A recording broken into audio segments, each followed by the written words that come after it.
بسم اللہ الرحمن الرحیم۔ حالیہ جو پاکستان میں جو نتائج ہیں، چاہے پشاور بورڈ ہو گیا، پنجاب ہو گیا، آپ سب کے سامنے ہیں۔ ماشاءاللہ جن بچوں نے پوزیشن لی ہے، اللہ پاک ان کی عمر میں برکت ڈالے، ان کے ماں باپ کو اللہ پاک بہترین مقام عطا کرے کہ انہوں نے اپنے بچوں پر محنت کر کے اس کو اس مقام پر لیا ہے۔ ابھی جو پوائنٹ ہے جو میں یہ آپ کو بتانا چاہتا ہوں، بلکہ افسوس کا مقام ہے، آپ پشاور بورڈ یا مثال کے تو کوہاٹ جتنی بورڈ ہیں، پشاور یہ جو KPK کے بورڈ میں تقریباً اسلامیات کے پرچے میں 21,000 طلباء فیل ہو چکے ہیں۔ صرف اسلامیات کے پرچے میں 21,000 طلباء۔ اب یہ افسوس اور یہاں پر سوچنے کی بات ہے کہ یہ طلباء، میں کسی پر اعتراض نہیں کہ جب 4-5 سال بعد جائیں گے تو یہ پر نیٹ پر بیٹھ کر، فیس بک پر بیٹھ کر علماء کے خلاف باتیں کریں گے۔ حال اس کا یہ کہ 21,000 لوگ اسلامیات کے پرچے میں KPK کے بورڈز میں فیل ہو چکے ہیں۔ یہاں پر ہم قصورا کس کو ٹھہرائیں؟ آئے ان لوگوں کو اسلامیات کی بنیادی تعلیم بھی پتہ نہیں ہے؟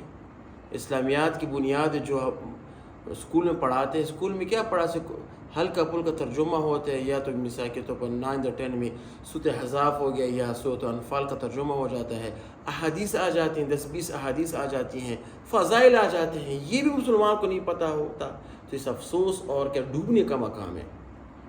ان کے ماں باپ کو سوچنا چاہیے کہ ان کو، میں کہتا ہوں کہ اس کو مدارس میں داخل کر کے علماء کے ساتھ بیٹھنا چاہیے کہ درس حدیث میں، درس تفسیر میں بیٹھتا ہے کہ اسلامیات کی بنیاد تعلیم تو حاصل کرے نا۔ ابھی بچے کہتے ہیں یہاں پر گالیاں دیتے ہیں وغیرہ وغیرہ، ماں باپ بچوں کو مار رہے ہوں گے، نہیں، سوچنے کا مقام ہے۔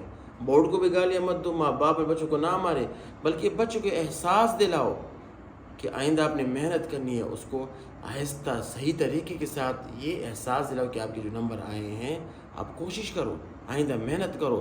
بچوں سے آج کل جو بچے جو زیادہ سبب بنتا ہے بچے نمبر نہ لینے کا، وہ سوشل میڈیا کا زیادہ استعمال، ٹک ٹاک کا کثرت سے استعمال۔ ہمارے KPK کے لوگ، ہر لوگ ٹک ٹاک کا استعمال کرتے ہیں، سارا دن رات ٹک ٹاک کے لیے بیٹھے ہوتے ہیں، تو پرچوں کہاں سے یاد کریں گے؟ اور نقل کی جو ہمارے KPK فضا عام ہے، ان نے سب بچوں کو تباہ و برباد رکھا ہے۔ تو سوچنے کا مقام ہے۔ اور 21,000 جو اسلامیات کے پرچے میں فیل ہیں، یہ میں پھر آپ کو بات بتاتا ہوں کہ یہ ہمارے اسلام سے دوری کی علامت ہے، یہ ہمارے اسلامی معلومات سے، دینی اسلام کی طرف سے محبت سے دوری کی علامت ہے۔ اللہ تعالی ہمیں صحیح ہدایت نصیب فرمائے، اللہ تعالی ہمیں صحیح راستے پر اور علماء کے ساتھ، صالحین کے ساتھ بیٹھنے کی توفیق عطا فرمائے۔ اللہ تعالی ہمیں نیک لوگوں کے خلاف بکواسات، نیک لوگوں کے خلاف بدگمانے سے بچائے۔ آمین ثم آمین، وآخر دعوانا ان الحمدللہ رب العالمین۔